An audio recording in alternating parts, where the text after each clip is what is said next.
Welcome to Leadership Live with Anton Gunn. It is Wednesday, 9 a.m. Good morning to all of you on the East Coast, Central Time, Mountain Time, and those on the West Coast. It's an early good morning to you. My name is Anton Gunn. I'm excited about being with you again this morning to share some content, some insights, some things that I think will help you to not only be a better leader, but to build a culture where everybody on your team will thrive and nobody ever wants to quit, because you are now empowered and equipped with the tools that you need to find success.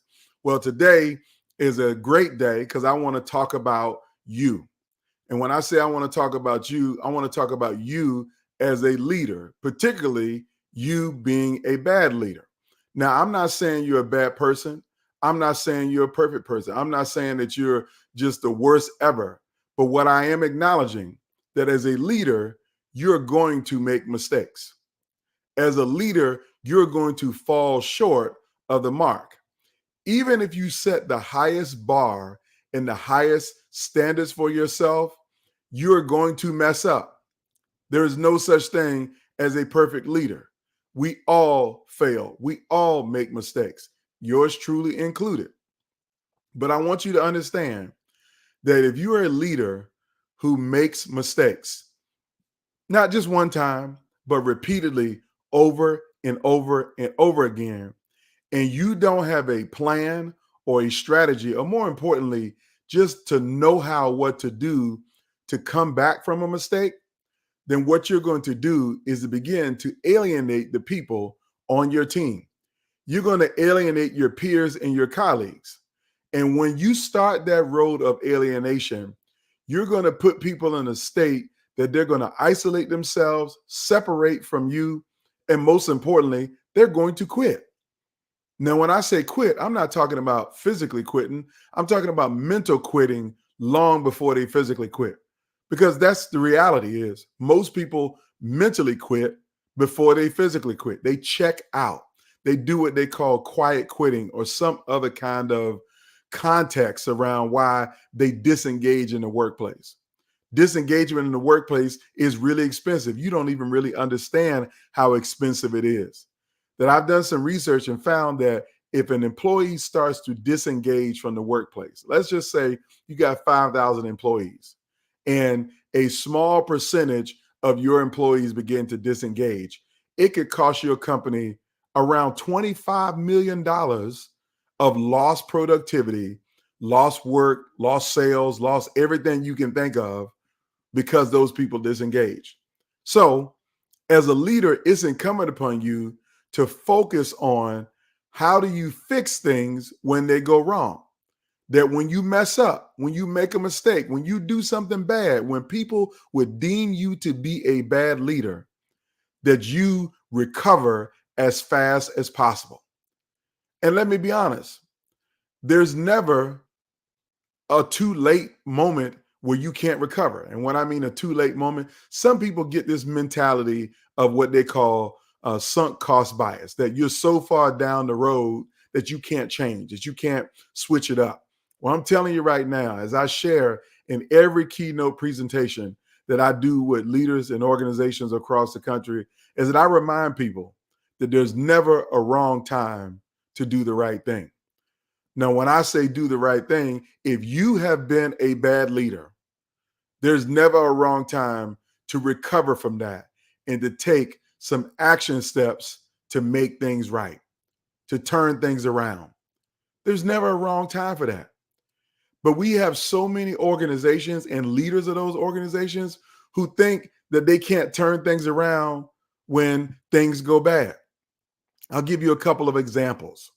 One of them is the National Football League. I know that this weekend will be the NFL draft, and so many college athletes have their hopes, their dreams, and their desires set in motion that they will have the chance to play professional football. Not only play the highest sport at the highest level, but to make more money than they've ever made in life.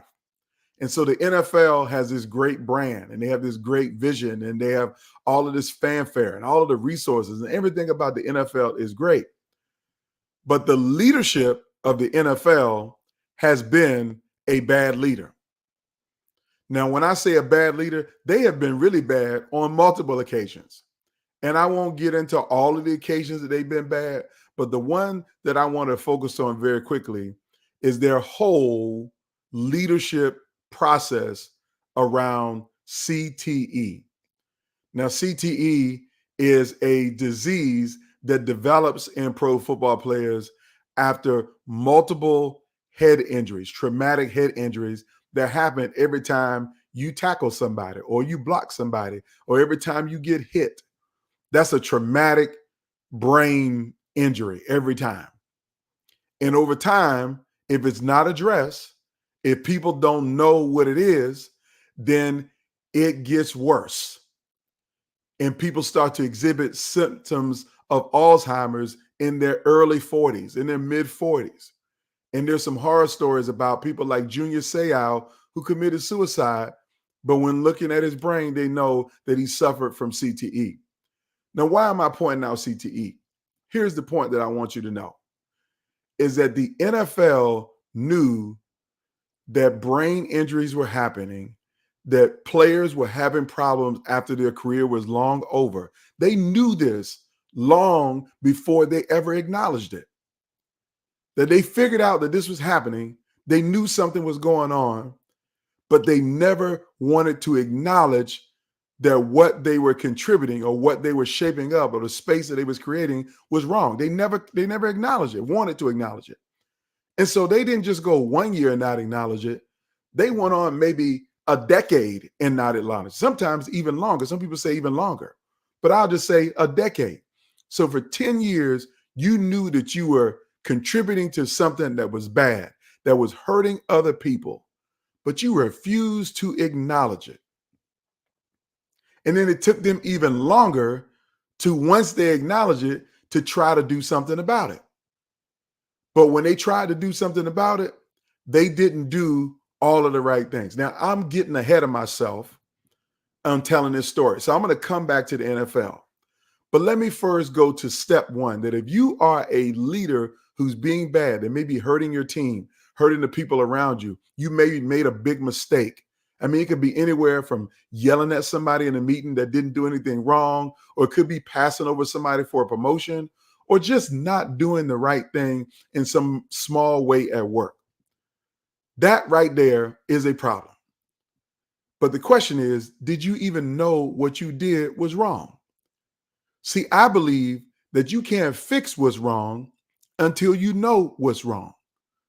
So step one, the first key to being a leader who turns things around when you've done something bad or when things are going wrong, the first thing you can do is to get some self-awareness around what you have done.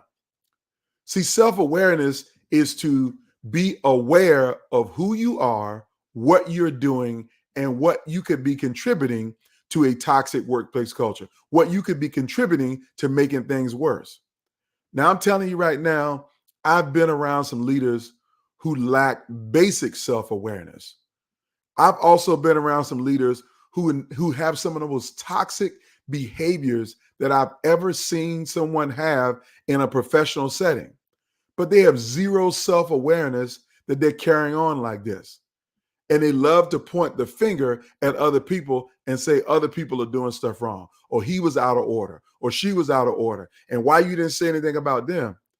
And I'm thinking to myself, you don't even realize the approach that you're taking is making people not want to work with you. Not only not work with you, they don't even want to talk to you. They don't even want to see you. They pray that you don't show up at this office meeting. They're hoping that on Monday when they come in to work and they're standing around the coffee cooler and they're sipping their coffee and they look on their calendar and see they have a team meeting, they're praying to God that you don't come to the meeting because you have no self-awareness about what you're doing to make things toxic, to make things bad.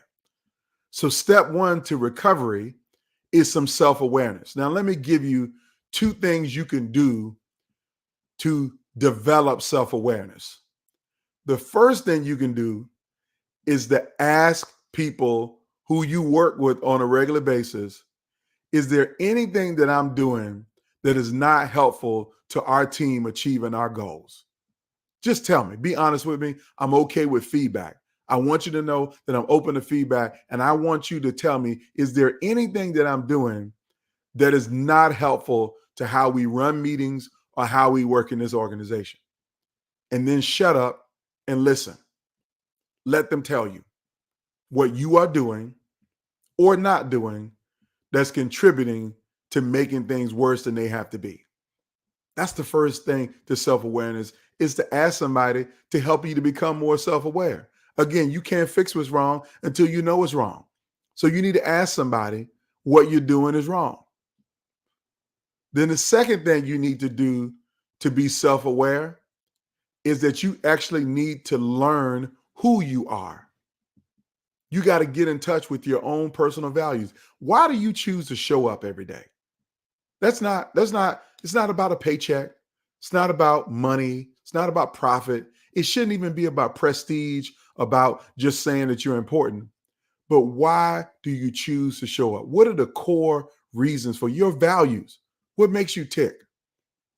Do you show up to serve, or do you show up for self-adulation?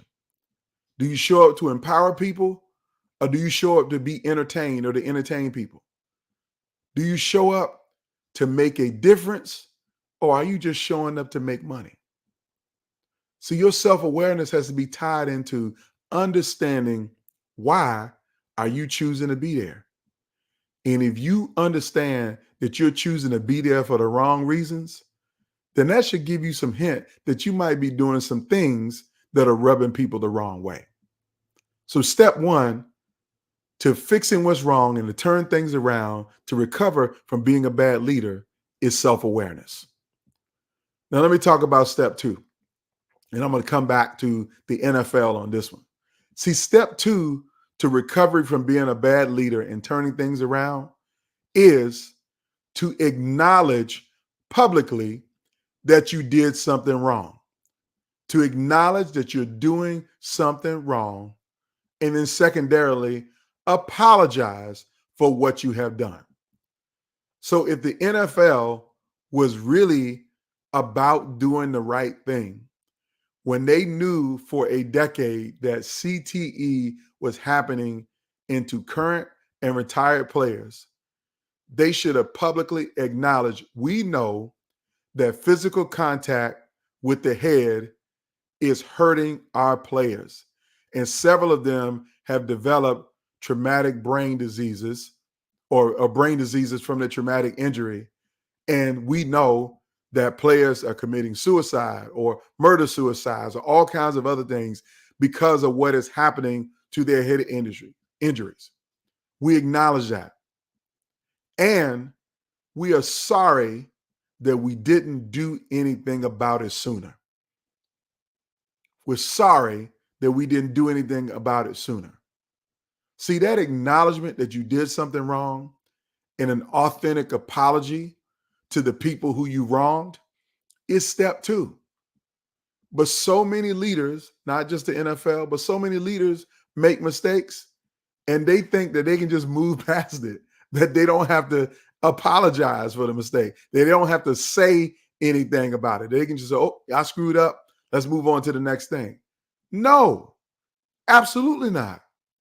There is no way you can make a big mistake, a cardinal mistake, something unfair and unjust on your team, in your organization, to the people that you lead, to even your customers in your community. There's no way you can make a mistake and think that you can just move past it, that people will forget about it.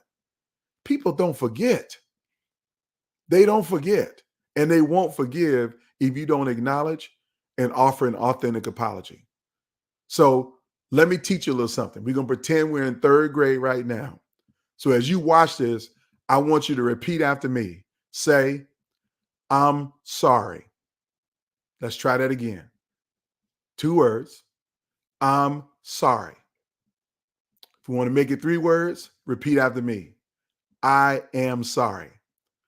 Why is it so hard for leaders to say, I'm sorry? Well, the reason I think it is because they think if they say that they're sorry, they're admitting that they're weak. You're not admitting that you're weak. You're not admitting that you're a failure. You're admitting that you're a human being and you make mistakes. And all of us do. So acknowledge what you have done wrong to be a bad leader and apologize to the people that you've offended, that you've hurt, that are the victims or the survivors of whatever your mistake is. Acknowledge and make an authentic apology. And don't give these half-veiled apologies. I'm sorry you feel that way. Or I'm sorry you didn't understand what I was saying. No, I'm sorry that I did something that hurt you. And I'm sorry that I didn't communicate effectively enough so you can understand. That is my failure. And I'm going to do my part to get better. That's what great leaders do. That's how you quickly recover from being a bad leader. That's how you turn things around, is to acknowledge it and apologize. That's step 2. Now, step 3 is very similar to what I was tailing off with, which is talk about communication. So step 3 is you have to be open with your communication. And what do I mean open with your communication? Let's use the NFL again as an example. And I don't know why I'm on the NFL today, but I am on the NFL today. And they're just going to get this work right now. So they got to be okay with that. So here's the third thing. When you understand that what was happening to players was detrimental to them, they should have immediately acknowledged it and offered an authentic apology to the players who were injured, their families. And the third thing they needed to do was have an open communication around what they learned, when did they learn it, and now what they're going to do about it. And lay out in all of the intimate details publicly for everybody what they're doing to make the game safer. Now, I know some of you are probably saying, well, they do that now. Yeah, they're doing it in 2022. But you know how long they've known about concussions and the head injuries? Back in the late 90s. So yeah, we all know now that what they're doing to make the game safer. But bruh, 25, 27 years, you should have been saying this stuff openly, communicating about what people can do to protect themselves, keep themselves safe, what they're doing to make the game safer, making some changes to the game to make it safer.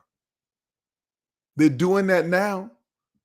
But bruh, 27 years ago, you should have been openly communicating about that. So as a leader, if you are making mistakes or have made a mistake that cost somebody and you're aware of it now, you acknowledge it, you offered an authentic apology, now you need to over communicate what you're going to do to make it right. You need to over communicate what you're going to do to make it right. So lay out step by step, I made this big mistake. Here's what we're going to do to correct that mistake. But first, before we start that process, I want to apologize to the people that we hurt by our failure as leaders. I want to apologize to this entire team. I want to apologize to Michael specifically, who I harmed in this process. I want to apologize to Mary and to whoever the person is. I'm making up names. But my point is, you want to authentically apologize and then say, here's the 5 steps that we're going to take to make it right. Number 1, we're going to compensate them for how this injury has harmed them. I'm going back to the NFL again. So see, I know lots of NFL players, lots of them, former NFL players.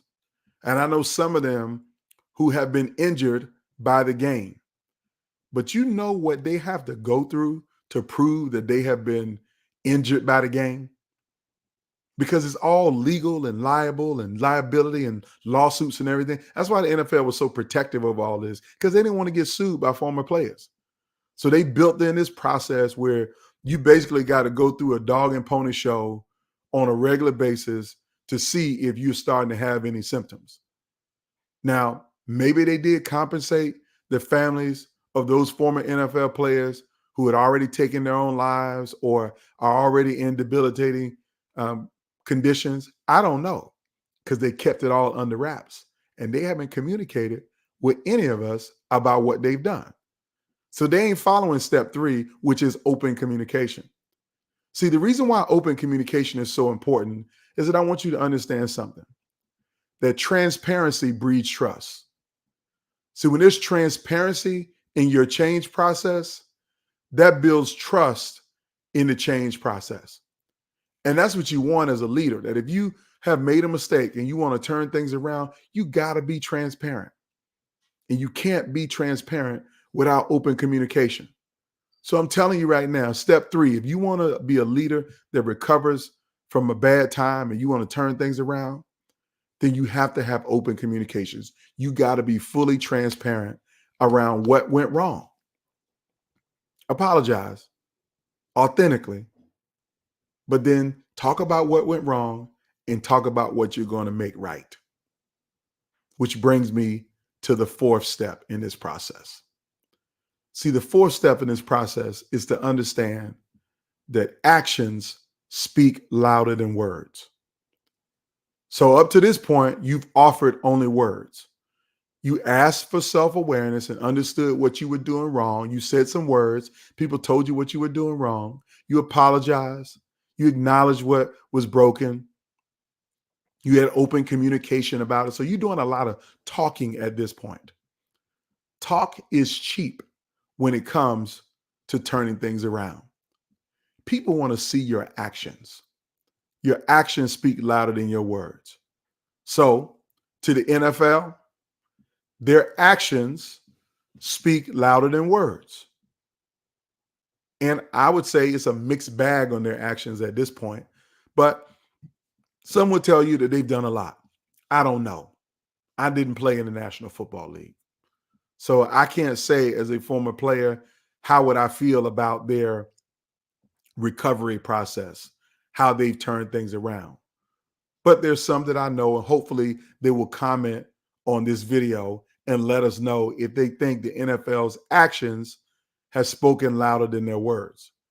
But their words were very meek and quiet and demure for a very long time.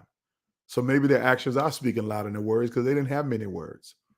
But for you, a person who leads a team in the workplace, who might have committed a bad act, done a bad thing, my question is, what are your actions saying to your people?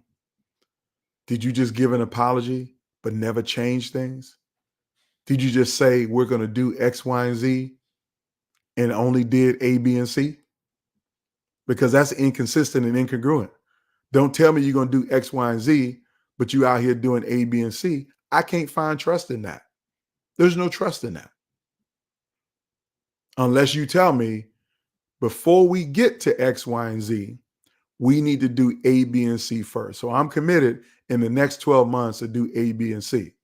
And then in the 12 months after that, we'll get to X, Y, and Z. That's transparency.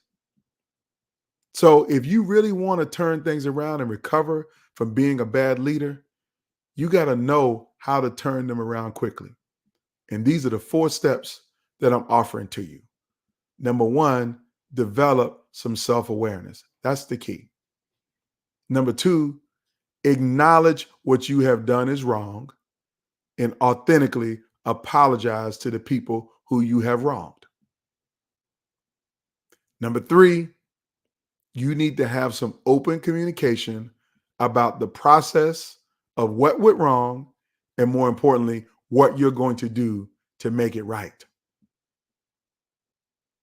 And number 4, after you acknowledge it openly of what you're going to do to make it right and what went wrong, You need to let your actions speak, not your words, your actions. And people need to see every single day that you're doing something to make it right. Now, this last point I want to lay into this one is that if you ever stop making it right, you're immediately going to lose trust because people have seen the bad behavior and they don't want the bad behavior to come back. So they're really, really looking to see, are you going to stay consistent with the good behavior?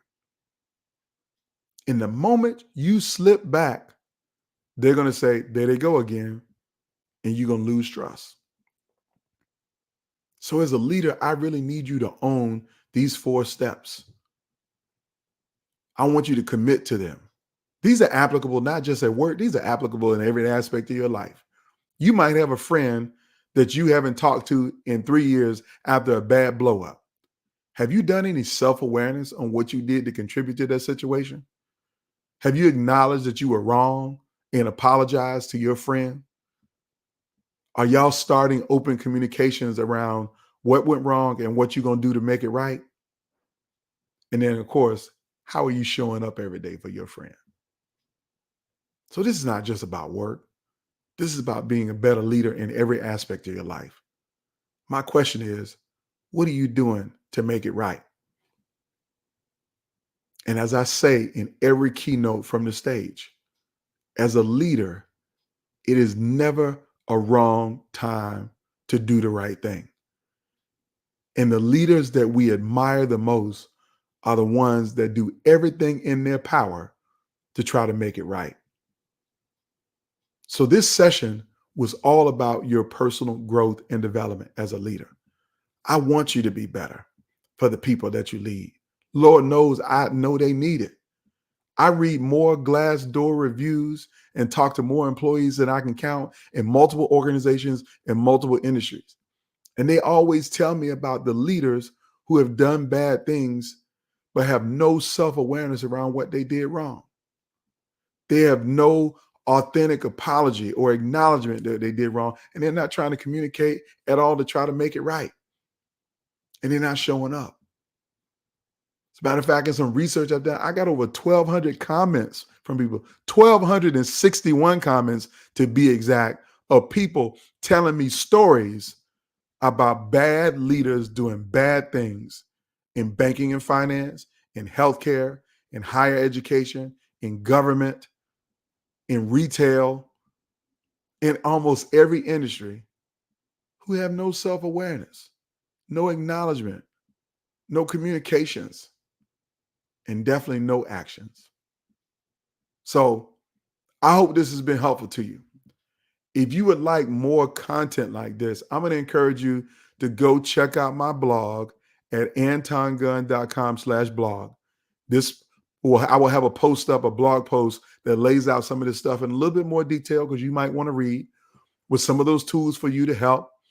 And also, if I can be of help to you, your team, and your organization, you would like to have me come and speak and talk about how leaders come back from tough times by having this level of self-awareness and knowing how to apologize and openly communicate. If you want me to teach this in detail so that you can own and operationalize it, I'd be happy to do that. Just send me a message, a direct message, comment on the video, and me and someone on the team would be happy to follow up with you to see if there's some option for me to come and serve and add value to you and your organization. So I want to thank you for watching. I hope you have an amazing hump day, Wu-Tang Wednesday. That's what today is. Not hump day, but Wu-Tang Wednesday. I hope you have an amazing day.